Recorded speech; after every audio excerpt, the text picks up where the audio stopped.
একমাত্র আল্লাহ ছাড়া এই পৃথিবীতে এবং পরকালে আমাদের আপন বলে কেউ নাই। বাকি সবাই সবার স্বার্থের জন্য আছে। মানুষ মানুষের অবস্থানকেই মূল্যায়ন করে। আমরা মারা গেলে পরে 40 দিন তারা আমাদেরকে মনে রাখবে কিনা সন্দেহ আছে। বিশ্বাস করছেন না? এই যে আমাদের অনেক আত্মীয় স্বজন মারা গেছে না, বছরে একটা বারো কি কবরস্থানে কেউ গিয়েছে? হয়তো যায়, মৃত্যুবার্ষিকী ওই দিন যায়, তাই না? দেখেন আমরা কিন্তু আস্তে আস্তে ভুলে গিয়েছি তাদের, আমরা ব্যস্ত হয়ে গেছি। ঠিক একইভাবে তারাও আমাদেরকে ভুলে যাবে। এই জন্যে আমি বারবার আপনাদেরকে মনে করে একটা কথা, আমার জীবন থেকে উপলব্ধি করি একটা কথা, যে একমাত্র আল্লাহ ছাড়া এই পৃথিবীতে এবং পরকালে আমাদের আপন বলে কেউ নাই। বাকি সবাই সবার স্বার্থের জন্য আছে। মানুষ মানুষের অবস্থানকেই মূল্যায়ন করে। মানুষ মানুষের অবস্থানকেই মূল্যায়ন করে। আল্লাহ রাব্বুল আলামিন আপনার ভিতরটাকে ভালোবাসেন। দেখেন, আপনি যখন নামাজ পড়েন নাই, আল্লাহ পাক কিন্তু আপনাকে ধ্বংস করে দেন নাই। আল্লাহ পরম করুণাময় আপনাকে হেদায়েত দিয়ে নামাজি বানিয়ে দিয়েছেন। জীবনে অনেক পাপ করেছেন, ইনস্ট্যান্ট আল্লাহ পাক শাস্তি দিতে পারতেন, আল্লাহ পাক দেন নাই। আল্লাহ আপনাকে ভালোবাসেন, আল্লাহ আমাকে ভালোবাসেন।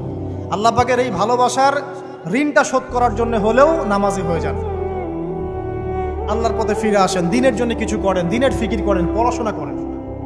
প্রিয় ভাইরা, আল্লাহ পাক তৌফিক দান করুন। দেখুন, এই রিবা থেকে দূরে থাকার জন্য একটা হাদিস যথেষ্ট, যে 4 শ্রেণীর মানুষকে আল্লাহ রাসূল সাল্লাল্লাহু আলাইহি ওয়াসাল্লাম লাআনত করেছেন, অভিশাপ দিয়েছেন। ইনশাআল্লাহ আজকের লেকচার যাদের কানে যাবে, আমরা যদি না খেয়েও মরে যাই, আল্লাহ পাক না খেয়ে মারবেন না ইনশাআল্লাহ। রিজিক আছে, খাবো ইনশাআল্লাহ। কিন্তু হয়তো বা অভাব হবে, টাকা পয়সা একটু কম হতে পারে, অন্যের 10 তলা ফ্ল্যাট হবে, আমার হবে না, ঠিক আছে? অন্যের এত বিঘা বিঘা জমি আমার হয়তো হবে না। কিন্তু ইনশাআল্লাহ তাআলা এই যে দুনিয়ার মুসাফিরের জীবনটা, এটা মুসাফিরের জীবন না? মুসাফিরের জীবনটা কেটেই যাবে ইনশাআল্লাহ। কাটবে না? যে কোনোভাবে কেটে তো যাবেই ইনশাআল্লাহ। এই যে পরকালের জীবনটা একটা চেতনার শক্তি, জানেন? দুনিয়াতে যত বাধা বিপত্তি আসুক, গাল মন্দ খান, গীবত তহমত খান, কষ্ট হোক, নির্যাতন হোক, একটা বিষয় মনের মধ্যে শান্তি দেয়। কি শান্তি? যে এই দুনিয়ার জীবনটা তো আর চিরস্থায়ী নয়, এটা তো আর সারা জীবন থাকবে না। ইনশাআল্লাহ এই অবস্থা আস্তে আস্তে পরিবর্তন হয়ে যাবে। ফাইন্না মাআল উসরি ইউসরা, পরকালে ইনশাআল্লাহ পাবো। দুনিয়াতে না পেলে কি হয়েছে, পরকালে পাবো ইনশাআল্লাহ। যুবক ভাই, এসব জেনা ছেড়ে দেন, আল্লাহ রাব্বুল আলামিন আপনার জন্য হুর রেখেছেন জান্নাত, ইনশাআল্লাহ পাবেন ইনশাআল্লাহ। এটা ছেড়ে দেন, সুদ ছেড়ে দেন, আল্লাহ পাক আপনার জন্য হাউজে কাউসার রাখছে ইনশাআল্লাহ, ঠিক আছে? অন্যায় পাপ ছেড়ে দেন, আল্লাহ রাব্বুল আলামিন আপনার জন্য জান্নাত রেডি করে রাখছে ইনশাআল্লাহ। এই দুনিয়ার জীবনটা ধোঁকা, একটা ছোট্ট জীবন, পুরা ধোঁকা, কিচ্ছু নাই এর মধ্যে। আমার কথা শোনেন, এই দুনিয়ার জীবনে কিছুই নাই। চারপাশে অনেক কিছু মনে হবে, আপনার বাড়ি আছে, গাড়ি আছে, স্ট্যাটাস আছে, টাকা পয়সা, প্রতিপত্তি সব আছে। আদতে আপনি একা, আদতে আপনাকে একাই কবরে যাওয়া লাগবে, একাই আল্লাহর সাথে হিসেব নিকাশ দিতে হবে। কেউ নাই সাথে, আমাদের সাথে কেউ নাই। কিন্তু আপনি মনে করছেন যে সেলিব্রিটিজম বড়, আমি পলিটিক্যাল নেতা হয়েছি, আমাকে সবাই চেনে, আমি ইকোনমিক সেক্টরে লিড দেই, রাষ্ট্রকে লিড দেই, আমি ধর্মতাত্ত্বিক ক্ষেত্রে লিড দেই, আমাকে দেখলে মানুষ বাহবা দেয়, ইত্যাদি ইত্যাদি। দিন শেষে আমি একা, আপনিও একাই। আমাকেও একাই যেতে হবে, আপনাকেও একাই যেতে হবে। এগুলো সব চারপাশের খালি অন্ধ মোহ, আর কিছু না। এই মোহের মধ্যে ঢুকে পড়বেন না, আল্লাহ পাক তৌফিক এনায়েত করুন। নবী সাল্লাল্লাহু আলাইহি ওয়াসাল্লাম বারবার বলতেন, আল্লাহুম্মা ইন্নী আউযু বিকা মিন ফিতনাতিদ দুনিয়া, বলতেন না? হে আল্লাহ, আমি এই দুনিয়ার ফিতনা থেকে তোমার কাছে আশ্রয় প্রার্থনা করছি। ওয়া ইন্নী আউযু বিকা মিন ফিতনাতিন নিসা, আমি মহিলাদের ফিতনা থেকেও আশ্রয় প্রার্থনা করছি। আরো দোয়া করতেন, আল্লাহুম্মা ইন্নী আউযু বিকা মিন আযাবিল কবর, হে আল্লাহ, আমি কবরের আযাব থেকে আশ্রয় প্রার্থনা করছি। ওয়া আযাবি জাহান্নাম, জাহান্নামের আযাব থেকে আশ্রয় প্রার্থনা করছি। ওয়া মিন ফিতনাতিল মাহইয়া ওয়াল মামাত, জীবন মৃত্যুর ফিতনা থেকে আশ্রয় প্রার্থনা করছি। ওয়া মিন শাররি ফিতনাতিল মাসিহিদ দাজ্জাল, এবং দাজ্জালের ফিতনা থেকে আশ্রয় প্রার্থনা করছি। দাজ্জালে পরে আসবো ইনশাআল্লাহ। দাজ্জাল নিয়ে আলোচনা করলে আবার কিছু মানুষ খারাজি ট্যাগ লাগাই দিতে পারে, ওই জন্য এদিকে আমি এখন যাচ্ছি না। হ্যাঁ, সামনে আসি। তো রিবার বিষয়টা বলছিলাম। আইয়ামে জাহিলিয়াতের যে সেই রিবা এখনকার বিশ্বে আছে কি নাই বলেন? ওই সময় না হয় মক্কায় ছিল, এখন কি সারা বিশ্বব্যাপী নাই? বিশ্বের কোনো কান্ট্রি রিবা মুক্ত না, বিশ্বের কোনো দেশ রিবা থেকে মুক্ত থাকতে পারবে না, এই বিশ্ব পরিচালনা যারা করছে ওদের আন্ডারে থাকলে। কখন হবে বিশ্ব রিবা মুক্ত? একদিন বিশ্ব রিবা মুক্ত হবে ইনশাআল্লাহ। একদিন না একদিন এই বিশ্বটা সুদমুক্ত হবে ইনশাআল্লাহু তাআলা। তখন জালেম পার পাবে না, মাজলুমের রক্ত শ্রম বৃথা যাবে না ইনশাআল্লাহ। কবে কত বছর পর আমি জানি না, কিন্তু এতটুকু জানি যে মালহামার পরে যখন আল মাহদি আসবেন এবং তারপর যখন মাসিহুদ দাজ্জাল বের হবে এবং ঈসা ইবনে মারইয়ামকে আল্লাহ পাক নামিয়ে দিবেন, তার হাতে যখন দাজ্জাল নিহত হবে এবং জেরুজালেম থেকে যখন পুরো বিশ্ব শাসন করা হবে মুসলিমদের হাতে, তখন রিবা বলে কিচ্ছু থাকবে না পৃথিবীতে। তার আগ পর্যন্ত এই অবস্থা সলভ হবে কিনা আমরা জানি না, হতেও পারে না। ওই সময় যে হবে নিশ্চিত ইনশাআল্লাহ। আসুন, আইয়ামে জাহিলিয়াতের আরেকটা বড় পাপ ছিল যে এক ভাই বলেছেন, সেটা হচ্ছে নারীর অবমাননা। কে বলেছে এই কথাটা? সামনে একজন। হ্যাঁ, আইয়ামে জাহিলিয়াতের অন্যতম একটা সেরা পাপ ছিল কি? নারীর অবমাননা। এটা নিয়ে কি বলতে হবে? এখন ধর্মের মধ্যেও আমরা নারীদেরকে অবমাননা করছি। বহু নামাজি ব্যক্তি আছে আমাদের মধ্যে, দেখবেন বোনের সম্পত্তি দেয় নাই, মেয়েকে শিক্ষিত করতে যাচ্ছেন না। কেন যাচ্ছেন না? ওর কি অধিকার নাই শিক্ষার? আপনি কি জানেন যে আয়েশা রাদিয়াল্লাহু আনহার কাছে বহু সাহাবী হাদিসের তালিম নিয়েছেন, বহু হাদিস শিখিয়েছেন কে? মা আয়েশা রাদিয়াল্লাহু আনহা। তিনি যদি শিক্ষিত না হতেন শেখাতে পারতেন? তো মেয়েদের শিক্ষার দরকার আছে না? হ্যাঁ, কি বিষয় দরকার? তাদের উপযুক্ত পরিবেশ নিশ্চিত করতে হবে, নিরাপত্তা, পর্দা এগুলো নিশ্চিত করতে হবে। তারপরে মেয়েদেরকে আপনি অবশ্যই শিক্ষিত করুন। ঘরের কোণে বসে রাখতে কে বলেছে? আপনি নিরাপদ পরিবেশ দেন, পর্দা দেন, তারা মাদ্রাসা যাবে, পড়াশোনা করবে। ঠিক আছে?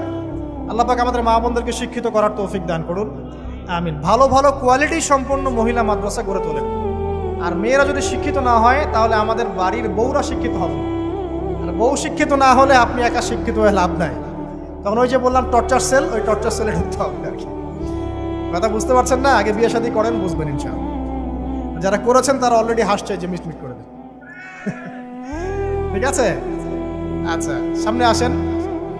দেখেন মেয়েদের অবমাননা কিভাবে দেখাবো।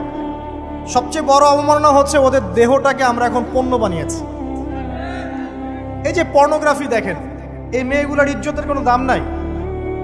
মানে তাদের দেহটাকে একটা ব্যবসার সামগ্রী বানানো হয়েছে। এবং আমি একটা লেকচার দিয়েছিলাম ঢাকায়, নীল দর্পণ, দেখবেন অনলাইনে আছে। ওখানে আমি স্ট্যাটিস্টিক দেখিয়েছি যে সারা বিশ্বে এই যে আমেরিকায় শুধুমাত্র $12 বিলিয়ন ব্যবসা করে পর্ন দিয়ে।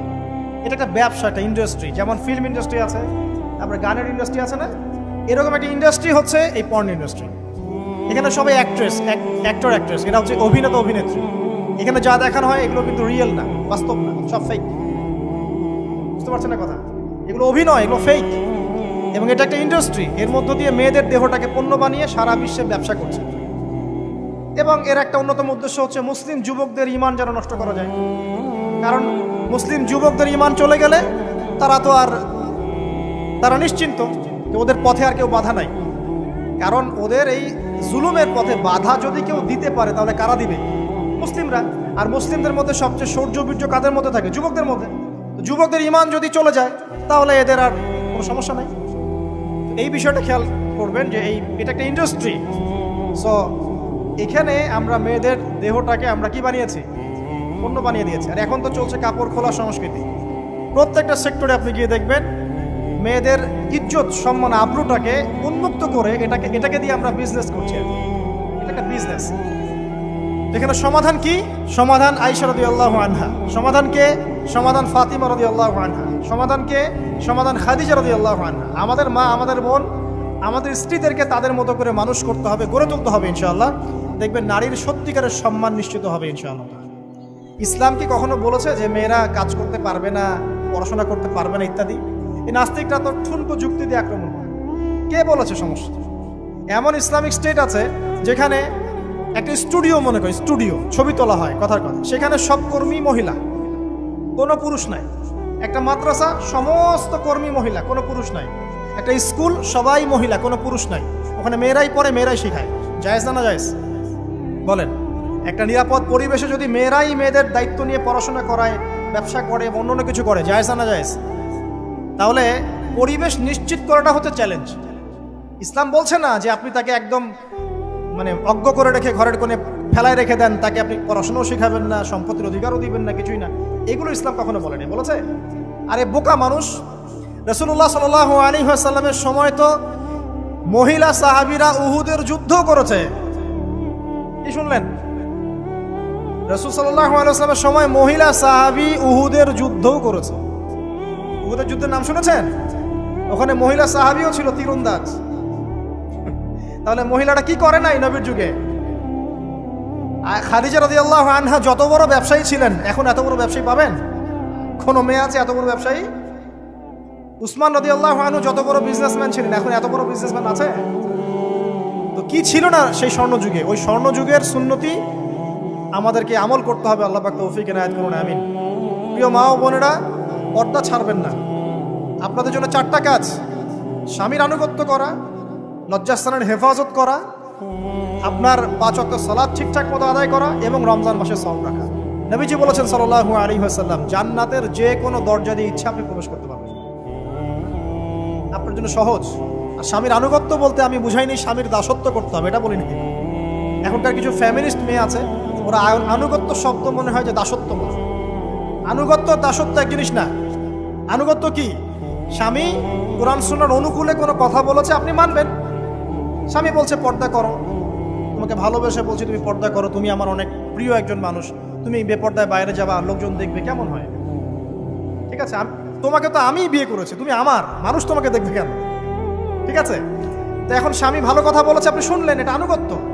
আর ওই স্বামী যদি বলে আসো তো আমার কলিগরা এসেছে, ওকে খাবার সার্ভ করতে হবে, আসো খাবারটা পরিবেশন করো, এখন আপনি বেপর্দা হয়ে আপনার স্বামীর কলিগের সামনে খাবার পরিবেশন করতে শুরু করবেন, এটা কি আনুগত্য করতে হবে? এটা তখন আপনি আনুগত্য করবেন না।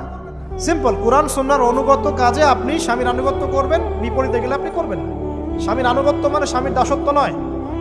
আর এই হাদিসটা আপনি কেন ভুলে যান যে আল্লাহ রাসূল সাল্লাল্লাহু আলাইহি ওয়াসাল্লাম বলেছেন আল্লাহ ছাড়া যদি কাউকে সেজদা করা যেত, সম্মান বুঝাচ্ছেন, আল্লাহ ছাড়া যদি কাউকে সেজদা করা জায়েজ হতো, আমি মেয়েদেরকে বলতাম যেন স্বামীকে সেজদা করে। কেন? কারণ আপনাকে রেসপন্সিবিলিটি, আপনার খাবার, আপনার ফুড, আপনার শেল্টার, আপনার মানে পুরো দায় দায়িত্ব নিজের হাড় ভাঙা পরিশ্রম দিয়ে, জীবনের ঝুঁকি নিয়ে স্বামী আপনার জন্য করে। সে আপনার সম্মান পাওয়ার যোগ্য তো? সে কি আপনার সম্মান পাওয়ার যোগ্য নয়? আপনি যদি সম্মানের হক আদায় না করতে পারেন তাহলে আপনি অকৃতজ্ঞ। আর অকৃতজ্ঞ মেয়ে কখনো জান্নাতে যাবে? একটা হাদিসে আছে বেশিরভাগ মেয়ে জাহান্নামের যাওয়ার অন্যতম কারণ হচ্ছে তারা স্বামীর সাথে কুফরি করে। কি করে? মানে সারা জীবন স্বামী ভালোবেসে যায়, ভরণ পোষণ দিয়ে যায়, সব চাহিদা পূরণ করে যায়, একদিন দেখবেন কথা কাটাকাটি হয়েছে, ওই দিন বলে বসবে যে তোমার কাছে আমি কিচ্ছু পাই না। এই যে কুফরি, এই কারণে তারা জাহান্নামে যেতে পারে বেশি। আল্লাহ হেফাজত করবে। আরেকটা কারণ হচ্ছে যে বেপর্দা। আপনাকে 4টা মূলনীতি ফলো করতে হবে। 1, এমন কোনো পোশাক পরবেন না যে পোশাকটা আটো সাটো, যেটা পরলে আপনার গায়ের কাঠামো বোঝা যায়। এটা বোরখা হলেও পরা যাবে না। আমি কি বুঝাতে পারছি? ডিজিটাল বোরখা দেখেন নাই? দেখছেন? মাশাআল্লাহ। আর কারা কারা দেখছেন? এদিকে চোখ বেশি যায় না? আচ্ছা, এমনি দেখা যায়, চোখ দিতে হয় না, এমনি দেখা যায়। ডিজিটাল বোরখা চলবে না, ডিজিটাল বোরখা চলবে না। আমার মত, এটা আমি মত দিচ্ছি, আমি আল্লাহর রাস্তায় সময় দিয়েছি অনেক দিন, এবং এখানে যে পর্দাটা শেখানো হয় এরকম পর্দা আমি অন্য কোথাও দেখিনি। এত চমৎকার পর্দা শেখানো হয়। কারা কারা সময় লাগিয়েছেন? 3 দিন 7 দিন সময় দিয়েছেন কারা কারা? বেশিরভাগই দেন নাই। সমস্যা নাই, দিতে হবে, আমি বাধ্যতামূলক বলিনি আপনাকে।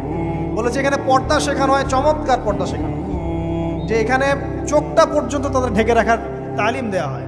যাই হোক, যেখানেই শেখেন, অ্যাটলিস্ট পর্দাটা শিখলেই হলো। এমন পোশাক হবে না যেই পোশাকটা আটো সাটো, যেটা পরে আপনার গায়ের কাঠামো বোঝা যায়।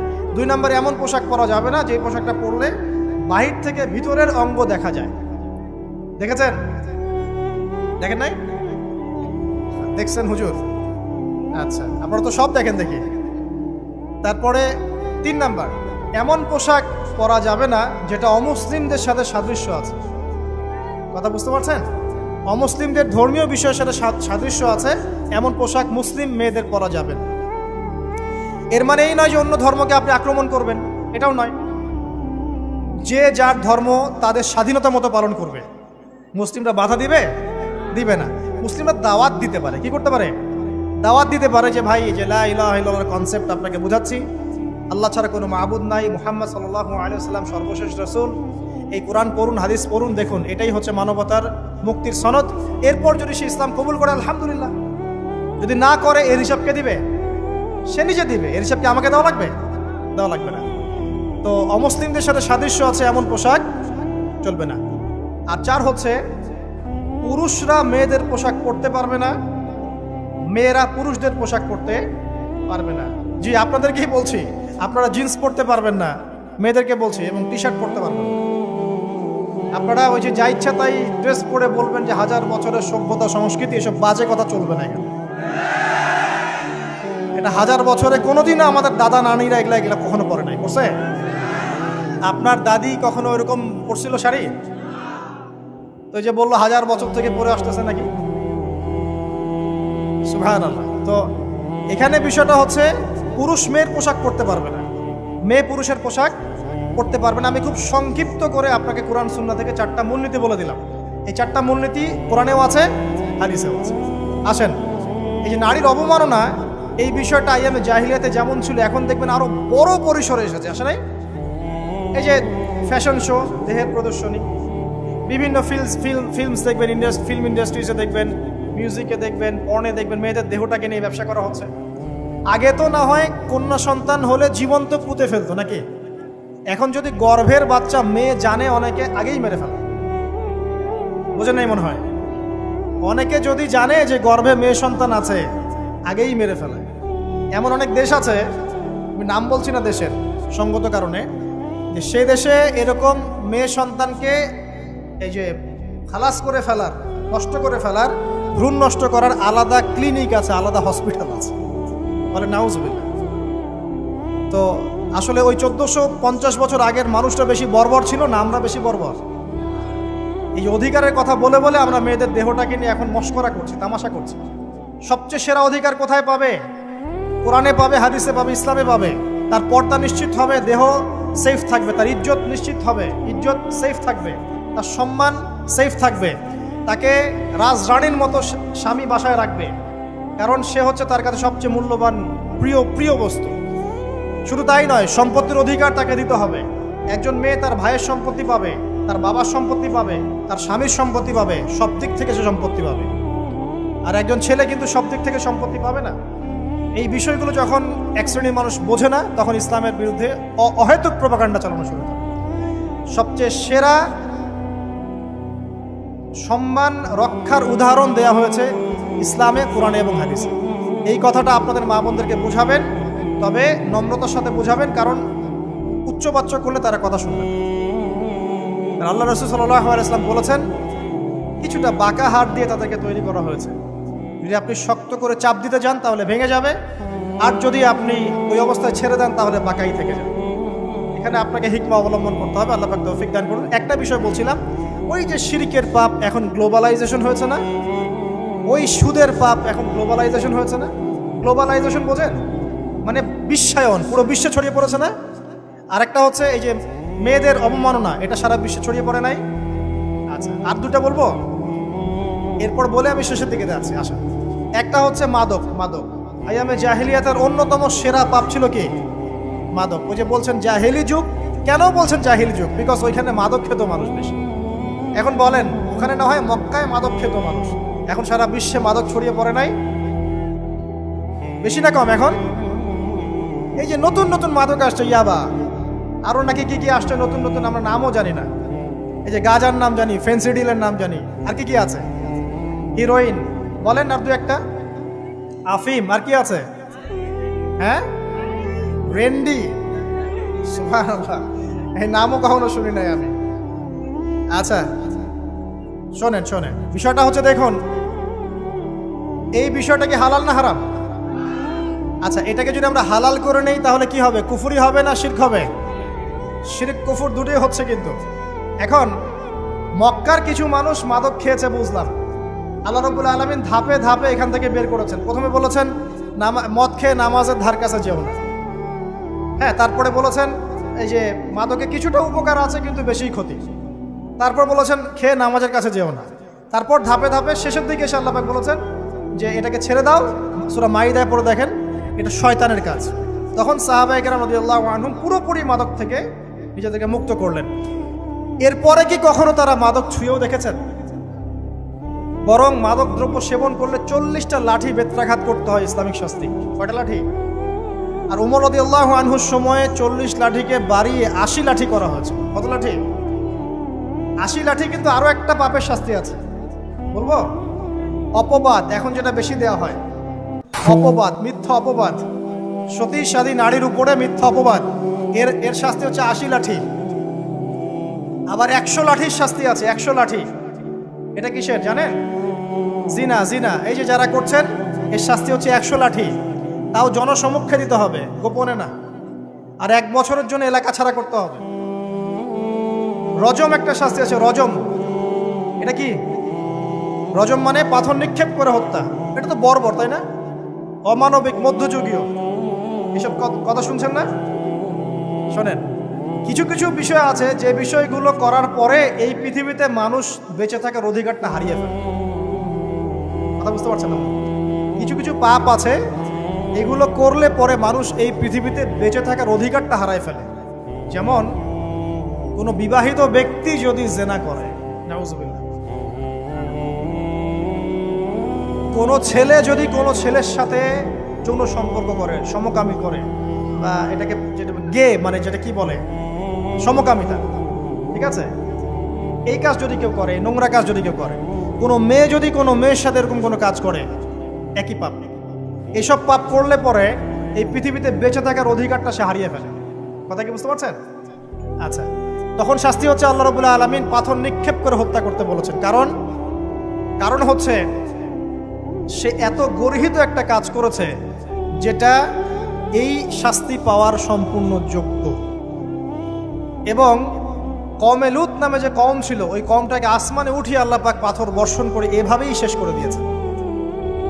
জর্ডান একটা দেশ আছে না, জর্ডান, জর্ডানের পাশে ডেড সি নামে একটা জায়গা আছে, ডেড সি, মৃত সাগর। ওইখানে সাদুম নামে একটা গোত্র থাকতো। কোন গোত্র? সাদুম। ওই সাদুম গোত্র এরকম সমকামী ছিল। আল্লাহ রাব্বুল আলামিন লূত আলাইহিস সালামকে পাঠিয়েছিলেন, তারা হেদায়েতের বাণী শোনে নাই। আল্লাহ পাক ওদেরকে আসমানে উঠিয়ে পাথর নিক্ষেপ করে উল্টা দিকে দাফন করে দিয়েছে। কিছু কিছু পাপ আল্লাহ পাক সহ্য করেন না, আল্লাহ পাকের আরশ কেঁপে ওঠে। এই পাপগুলো সেরকম পাপ। কথা বুঝতে পারছেন? তো এই যে জিনা, পর্নোগ্রাফি, ব্যভিচার, পরকে, এগুলোর মধ্য দিয়ে আমরা নারীর অবমাননা করছি না? এবং ধর্মের মাধ্যমেও মাঝে মাঝে করছি, যখন আমরা ধর্মের নামে মেয়েদের অধিকার দিচ্ছি না। অনেকেই সম্পত্তির অধিকার দিচ্ছেন না, অনেকেই শিক্ষিত করছেন না, অনেকেই আরো যৌতুক নিচ্ছেন না, যৌতুক নিচ্ছেন না অনেকেই। যে বিয়ের সময় যৌতুক নেয়, এটা তো মেয়ের উপর, মেয়ের পিতার উপর টর্চার করা, সম্পূর্ণ হারাম, সম্পূর্ণ হারাম। তারপরে দেখবেন, রিপোর্টগুলো পড়ে দেখবেন যে এই বছর 2000 কত, এটা 22, এই 22-এই গভর্নমেন্ট রিপোর্ট অনুযায়ী নিবন্ধিত প্রায় 1339টা ধর্ষণের মামলা হয়েছে। তো এটা এখন অ্যাভেলেবল, যে কোনো সব জায়গায় ধর্ষণ হচ্ছে, এখন অ্যাভেলেবল। মানুষ এটাকে স্বাভাবিক মনে করছে, এখন নর্মাল, নর্মাল ধর্ষণ হতেই পারে, মানুষ এখন এমন মনে করছে। প্রত্যেক দিন পেপার খুলবেন, দেখবেন রেপের খবর, প্রত্যেক দিন খবর শুনবেন ধর্ষণের খবর। আর সব খবর তো আসে না, আসে হয়তো 10%, 20%, 30%, বেশিরভাগই আসে না। এলাকায় মোড়ে মোড়ে দেখবেন, গ্রামে গঞ্জে শহরে বন্দরে খালি ইফটিজিং, ইফটিজিং দেখবেন, খালি ইফটিজিং। মেয়েদেরকে যৌন হয়রানি করা হচ্ছে, বাসে, অটোতে, টেম্পুতে, সব জায়গায়। বাসের মধ্যে মেয়েকে রেপ করে ফেলা হচ্ছে। একটা বাচ্চা মেয়ে যে বোঝেও না যে সেক্সুয়াল বিষয়গুলো কি জিনিস, ওকেও রেপ করা হচ্ছে। এই যে মহামারী, আপনি তো বুঝতে পারছেন না যে আমরা কোন সমাজে আছি। এই সমাজে আপনার মেয়ে তো সেফ না, আমার মেয়ে তো সেফ না। আমার মেয়ে, আপনার মেয়ের ভবিষ্যৎ কি হবে, এর ভবিষ্যতের নিশ্চয়তা কে দিবে? আপনার মেয়ের ইজ্জতের ভবিষ্যতের নিশ্চয়তা কে দিবে? এই নিশ্চয়তা দেওয়ার মতো মানুষ কোথায়, নেতা কোথায়? কারো ঘরের স্ত্রী, কারো ঘরের বোন, কারো ঘরের মেয়ে এখন সেফ না। যে কোনো জায়গায়, যে কোনো বাসে, ট্রাকে, ট্রেনে, অটোতে, সব জায়গায় হতে পারে। আর এগুলোকে আমরা প্রমোট করছি, এখন নগ্নতাকে প্রমোট করছি, পর্নকে প্রমোট করছি। এই নগ্নতা, পর্ন, এসব দিয়ে মানুষের মাথাটাকে পুরো জানোয়ার বানিয়ে ফেলা হয়েছে। পর্ন দেখাতে দেখাতে ছেলেদের মাথাটাকে জানোয়ার, পশু বানিয়ে ফেলা হয়েছে। এরা এখন বোঝে না যে মেয়ে কি জিনিস, মা কি জিনিস, বোন কি জিনিস, তাও বোঝে না। ভাই বোনের সাথে জেনা করেছে, চাচাতো বোন চাচাতো ভাইয়ের সাথে জেনা করছে, চাচাতো ভাই ফুফাতো বোনের সাথে জেনা করছে। রংপুরের খবর শুনলাম যে মায়ের সাথে ছেলেও জেনা করেছে। না, এগুলো কেন হচ্ছে? এই মহামারী কেন হচ্ছে? কি সমাধান দিবে? সমাধান ইসলামে ছিল, আমরা নেই নাই। সমাধান হচ্ছে, প্রথম সমাধান অশ্লীলতার মহামারী বন্ধ করতে হবে, পর্দা নিশ্চিত করতে হবে, পর্নোগ্রাফির সমস্ত সাইটগুলো বন্ধ করে ফেলতে হবে। আজকের নিউজ দেখেছি আমি, এটা আমি ধন্যবাদ জানাই বাংলাদেশ গভর্নমেন্টের যে তথ্য প্রযুক্তির যে সেন্টার আছে, প্রায় 26,000 পর্ন সাইট তারা বন্ধ করে দিয়েছে, আলহামদুলিল্লাহ। তো কথা বললে তো কাজ হবে, কথা না বললে কাজ হবে কিভাবে? 26,000 পর্ন সাইট তারা বন্ধ করে দিয়েছে। যখন সমাজের মানুষ পর্ন দেখতে দেখতে পশু হয়ে গেছে, আপনি বাইরে এই যে আলখাল্লা টুপি দাঁড়িয়ে পরে ঘুরলে লাভ আছে? ভিতর থেকে তো আপনি পশু। দেখবেন মসজিদ ইমাম সাহেব নামাজ পড়তে এসেছে, বাসায় পর্ন দেখে আসছে, নামাজে কোনো মনোযোগ নাই। দেখবেন টাপাটাপ নামাজ পড়ছে, কোনো মনোযোগই নাই, পর্ন দেখে। ইমানের আলোচনা করবেন, খুব লাফালাফি করলো, 2 দিন পর দেখবেন কোনো খবর নাই, পর্ন দেখতে দেখতে ভিতরটা শেষ, ড্যামেজ। পর্নোগ্রাফিতে যে একবার আসক্ত হয়েছে, তার মধ্যে ইমানের কোনো তেজই থাকবে না, কোনো তেজ থাকবে না। এখন আলেম জালেম সবার ফোনে ফোনে দেখবেন পর্ন চলে আসতেছে, কেউ দেখতে না চাইলেও তাকে দেখতে বাধ্য করা হচ্ছে। ফেসবুকে ঢুকবেন নগ্ন দৃশ্য, এই নগ্নতা দিয়ে, এই পর্নোগ্রাফি দিয়ে, এই যে মিডিয়ার মধ্যে দিয়ে প্রমোটিংটা দিয়ে ব্যভিচার ছড়িয়ে দেয়া, জেনা ছড়িয়ে দেয়া, অশ্লীলতা ছড়িয়ে দেয়া, পরকীয়া ছড়িয়ে দেয়, এর মধ্য দিয়ে নারীর সম্মান, দেহ, ইজ্জতকে আমরা এখন রাস্তার সাথে মিশিয়ে দিয়েছি। কিসের অধিকারের কথা বলছে? কিসের নারী অধিকারের কথা বলছে? খালি ডিগ্রি সার্টিফিকেট অর্জন করতে পারলেই অধিকার হয়? আমার তো ইজ্জতই ঠিক থাকলো না, আমার অধিকার কোথায় থাকলো? একটা সার্টিফিকেট অর্জন করার জন্য কলেজের মেয়েদেরকে বড় বড় নেতার বেডরুমে ঢুকানো হচ্ছে, দেখেন নাই? তো একটা সার্টিফিকেট অর্জন করতেই হবে আমাকে, নিজের ইজ্জত বিক্রি করে দিয়ে হলেও আমার সার্টিফিকেট অর্জন করতেই হবে। লাথি মারি এসব পড়াশোনার পিছনে, দরকার নেই আমার পড়াশোনা। হচ্ছে বাসায় এলাকায় এলাকায় মহিলা মাদ্রাসা করেন, মাদ্রাসায় মেয়েদেরকে পড়ান। আমি খুব দুঃখের সাথে বলছি, অনেক মাদ্রাসাতেও এরকম ঘটনা কিন্তু ঘটেছে না? এখানে একটা কথা আমরা পরিষ্কার করতে চাই, সেটা হলো যে পাপী, রেপী, ধর্ষণী, সে আলেম করুক আর জালেম করুক, ইমাম করুক আর জালেম করুক, ফাসেক করুক, সবাইকে সমান শাস্তি নিশ্চিত করতে হবে। আর শাস্তি হবে দৃষ্টান্তমূলক, যেন আরো 10 জন দেখে শিক্ষা নেয়। ওই যে ইসলামে আছে না হাত কেটে ফেলা, কি কারণে বলেন তো? কারণ সবাই যখন দেখবে এই যে খুঁটির সাথে বেঁধে একটা চোরের হাত কেটে ফেলা হয়েছে, এলাকার সব মানুষ দেখেছে, চুরি বাড়বে না কমবে? নিশ্চিত চুরি কমে যাবে ইনশাআল্লাহ। তো এই যে নারীর অবমাননার ওই যুগের চেয়ে এই যুগে বেশি না কম? আপনি ভালো করে আল্লাহর নূর দিয়ে দেখেন। আমি প্রথমে বলেছি, শুধু বাইরের চোখ দিয়ে দেখলে সব বুঝতে পারবেন না। আল্লাহ পাকে নূর দিয়ে দেখেন, কোরআন সুন্নাহর গভীর জ্ঞান দিয়ে দেখেন, দেখবেন ওই জাহিলিয়াতের চেয়ে 1000 গুণ বেশি জাহিলিয়াত এখনকার বিশ্বে চলছে। আল্লাহ পাক আমাদের মা বোনদের ইজ্জত হেফাজত করুন, তাদের সম্মান হেফাজত করুন। আমরা দোয়া করি আল্লাহ পাক তাদেরকে উচ্চশিক্ষায় শিক্ষিত করুন, নিরাপত্তা নিশ্চিত করুন। কেউ যদি ওদের দিকে খারাপ চোখ তুলে তাকায়, আল্লাহ পাক সেই চোখকে যেন ধ্বংস করে দেন। আল্লাহ পাক তাদের ইজ্জতের প্রতি যদি কেউ খারাপভাবে হাত বাড়ায়, তাদের শাস্তি যেন নিশ্চিত করার তৌফিক আল্লাহ পাক আমাদেরকে দান করে। আল্লাহ পাক আমাদের মা বোনদেরকে মহামূল্যবান মনে করে আমাদেরকে হেফাজত করার তৌফিক দান করুন, আমিন। আর তাদেরকে যারা নগ্ন করতে চায়, আল্লাহ পাক এদেরকে ধ্বংস করে ছেড়ে দিন, আমিন। আল্লাহ পাক বলেছেন, যারা চায় মুমিন মুসলিমদের সমাজে অশ্লীলতা ছড়িয়ে পড়ুক, দুনিয়া এবং আখিরাত উভয় জাহানে আল্লাহ পাক এদেরকে ধ্বংস করুন। আরেকটা বলে শেষ করি, সেটা হলো, কয়টা বলেছি ভাই? জাহিলিয়াত। ইমাম মুহাম্মদ বিন আব্দুল ওয়াহাব রাহিমাহুল্লাহ, তার একটা বইয়ের মধ্যে 1000টা জাহিলিয়াত আছে। আমি 5টা বাছাই করেছি। কয়টা? 5টা। কয়টা বলেছি? 4টা। এক হচ্ছে কি বলেছিলাম? শিরক, আছে না নাই? রিবা এখন আছে না নাই? 3 নাম্বার কি ছিল? মাদক। আর 4 নাম্বার নারীর অবমাননা। মাদক তো বুঝলেন, এটা তো আমার চেয়ে আপনারা ভালো বুঝেন, মাদক সব জায়গায় আছে। একটা কথা বলি, দেখুন মাদক নিয়ে একটা কথা বলি, শুনুন। আপনাদের কি কখনো গায়ে কখনো ফোড়া হয়েছে? কার কার গায়ে ফোড়া হয়েছে বলি? হাত তুলুন। আচ্ছা, কেমন ব্যথা?